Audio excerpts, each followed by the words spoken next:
What's up guys, welcome back to my YouTube channel. In this video, we will be talking about maladaptive daydreaming. What is maladaptive daydreaming? I don't know what is maladaptive daydreaming. Maladaptive daydreaming is when you have vivid daydreams on a regular basis to the point that you start becoming extremely unproductive with your daily tasks. Do you intentionally isolate yourself in order to go daydream?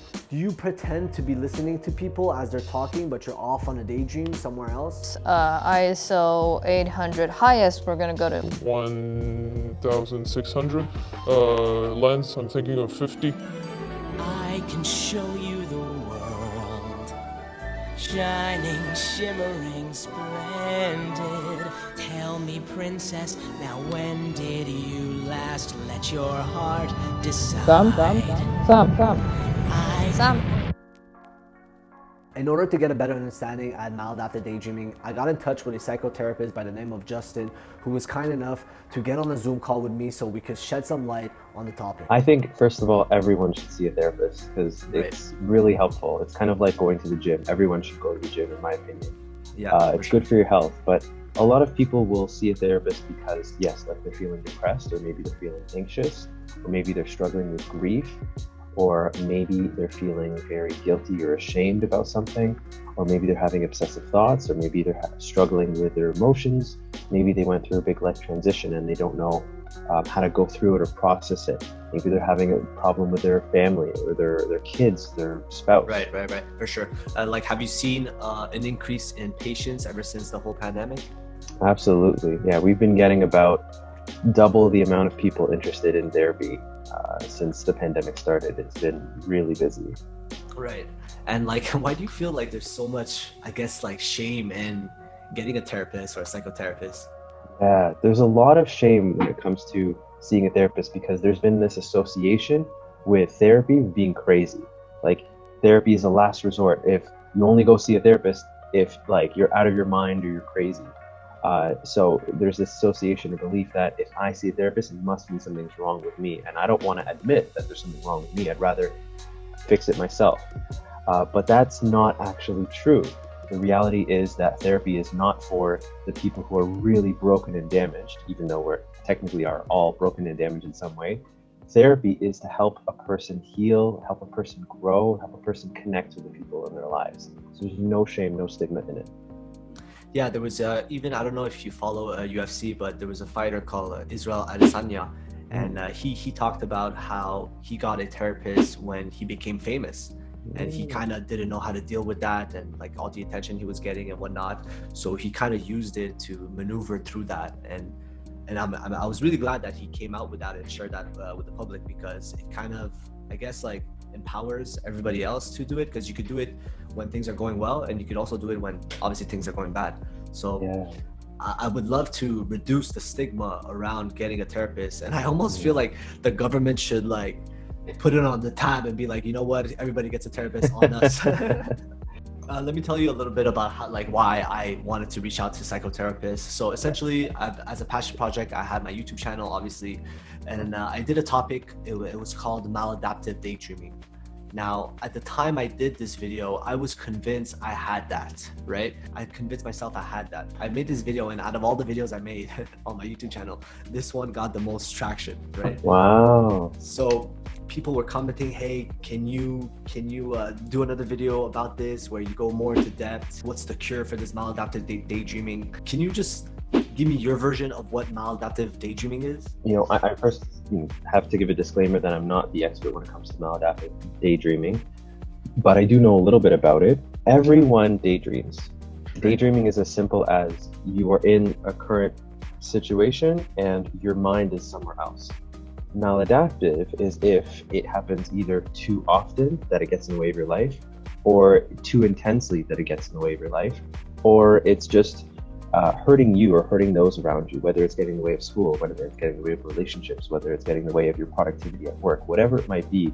That's when it becomes maladaptive. When it becomes also intrusive, when you feel like you don't have control out of it, you're struggling to prevent it from happening, and you struggle from getting out of it.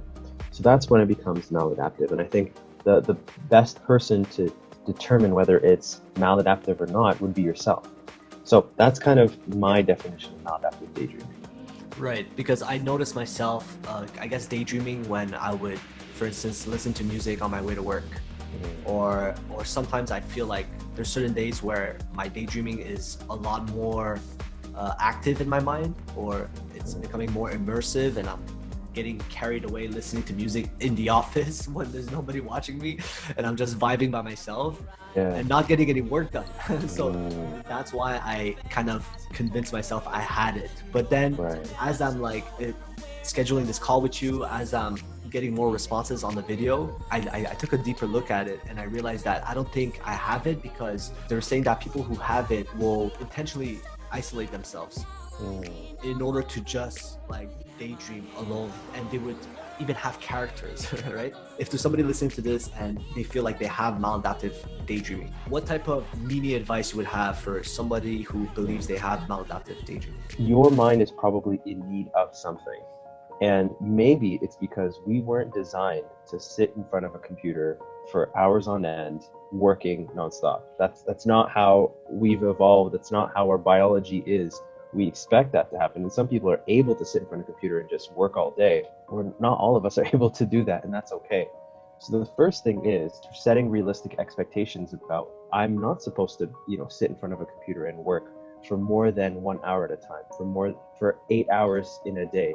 Maybe I need to do it like little chunks, or maybe I need to reduce how much I'm doing. So those are some things that you can try. The other thing you can try is mindfulness. In particular, becoming aware of the thoughts that we are having, kind of like noticing boxes on a conveyor belt and noticing the thoughts that I'm having, creating that distance between me and my thoughts, me and my imagination. He goes into one of his little places. Oh, zoned out. You do that now and then. I was gonna say there's a lot of negative stigma to it, but I feel like there's a way to frame it and use it for the positive, Because I always thought of it as kind of like Kanye says, he's like, it's no mental disability, it's a superpower. Like, daydreaming is not a bad thing in any way. Daydreaming is that your mind wants to go somewhere. Your mind has all of these ideas that it is excited to explore. Use that, especially if you're in some sort of creative profession, then it could be a source of great inspiration. Use that opportunity to write, to draw, be musical, whatever's helpful. Yeah. Right. Well, what about yourself? Like, what do you use when you're feeling distracted? When I notice I'm getting distracted, it's as if I have a child who's, pulling at my shirt being like, hey, like I'm annoyed, or I'm bored, or I want to do something. So what I do is I kneel down and I ask the child, okay, what's happening to you? What's going on? Why are you feeling this way? And then I start to reason with the child, like, okay, so can you handle another 15 minutes of this task? Or do you need to go outside and play? And then the child will speak to me. And I treat that child with respect and dignity. So it's having a non-stigmatizing, non-shameful relationship with yourself. And that could be really helpful. Don't beat yourself up. Yeah, right? Yeah, it's okay. We're not machines. We're not designed to be machines, and the people who are machines are exceptions. And it's okay if you get distracted. It doesn't make you a bad person. It makes you human. So if there's anybody listening to this, and obviously the pandemic, there's massive mental fatigue, massive emotional fatigue, like what piece of advice would you have, I guess, for people that are struggling right now? So number one is to reduce your expectations. So we're already a year in. We should hopefully by this point recognize that there's no way we can be as productive or as even mentally healthy as we were prior to the pandemic. So if you are looking at yourself and feeling like, shoot, I'm not doing as good as I used to do, that's okay. That doesn't mean that something's wrong with you per se. You're probably very normal. Make sure to connect with people as much as possible. Connection is so important for our mental health. And the pandemic makes it a lot harder to connect with people. So you have to go out of your way to make those connections happen. It doesn't have to be Zoom calls. It doesn't have to be, seeing each other at a park. All those things are great, but it could be something as simple as calling someone, having a conversation on the phone while you're, maybe walking around. Check in with people, even if you normally don't check in with each other. Create those new connections from those past acquaintances you had. And you'd be surprised at the amount of friends you might be able to make in the pandemic. I hope that's helpful. It is extremely helpful. Yeah, before I let you go here, I don't want to take too much of your time. No problem. Like, what would you do if you were in a scenario where you have MD and you're suffering from it? They can't afford it. My advice was writing, because you could use all these crazy ideas. Like, if you keep them to yourself, you kind of feel like you're going crazy. Yeah. But if you start writing it, it feels like maybe you're producing a novel. You don't know. Right. Yeah. So write it down.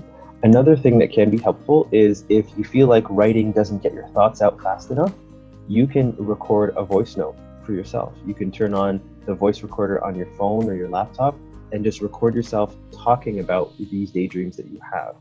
Another thing that might be helpful is to dedicate time, regular time, to think about these daydreams. If you find that you're daydreaming about things in particular, like a specific thing on a regular basis, like you're always thinking about, mountain climbing or whatever, or a romantic experience or whatever, then it could be helpful to dedicate time in a day where it's like, you know what, from this hour to this hour, that's when I'm going to explore this fantasy or explore this daydream. So if you know it's coming, then maybe it might be easier to focus on the task at hand, because you're like, all right, soon, 15 minutes, I'm going to be able to go back to this magical world. That's another thing that could be helpful. Right, awesome, man. Matt, I want to thank you so much for sharing your time with me. Yeah. And let me know if there's anything else you want to share. Do you want to plug in your psychotherapist services? Sure. Yes. Thank you so much. So thank you so much, Sam, for inviting me and making me part of this. I'm so happy that you're doing this, and I'm really excited to be part of this. I think you're doing a great work, and I'd love to collaborate in the future. And for anyone listening to this, if you are interested in therapy, again, there's no shame. Don't hesitate to reach out to me. My name is Justin the Therapist. You can just Google me and find my website, justinthetherapist.com, my Facebook, my Instagram. If you are interested in therapy, you don't want to go ahead and book right away, not a problem. You can book a free 15-minute phone consultation with any of us. We'd be happy to answer any of your questions and help you find the right therapist for you. And the last point I want to mention about therapy, given that you brought up that it can be expensive, I totally get that. That's why it's one of our practice's values that money is never a barrier to accessing therapy. So if you need therapy, but you can't afford our full rate, not a problem. Let us know. We will find someone who can work with you at a rate that you can afford. So check us out. Amazing, Justin. Thank you so much, man. No problem. Thank you. Thank you. See you, man. Take care. All right. Take care. All right, guys, so I just wanted to clarify things. After discussing with Justin and reading more on the topic, I came to realize that I may not have maladaptive daydreaming. I have a very immersive type of daydreaming sometimes when I get carried away, but I don't think I actually have maladaptive daydreaming. I am able to snap out of it, and I am able to go back to focusing on my work most of the times. Obviously, there's days where I'm unproductive and I'm getting distracted left and right, but I wouldn't call it maladaptive daydreaming. If you believe that you have certain issues, you should obviously seek out the help of a professional and do your own due diligence. This video is just for entertainment purposes only. All right, guys, if you made it this far in the video, I want to thank you so much for sharing your time with me. If you enjoyed watching this video, my goal is to reach 1,000 subs by the end of 2021. If you could be a part of my journey, I would greatly appreciate every single one of you. So make sure to smash that like button, subscribe, and comment below to let me know what video topic I should do next. I'll catch you guys in the next one. Peace. I can show you the world, shining, shimmering, splendid. Tell me, princess, now when did you last let your heart decide? I can open your eyes, make you wonder by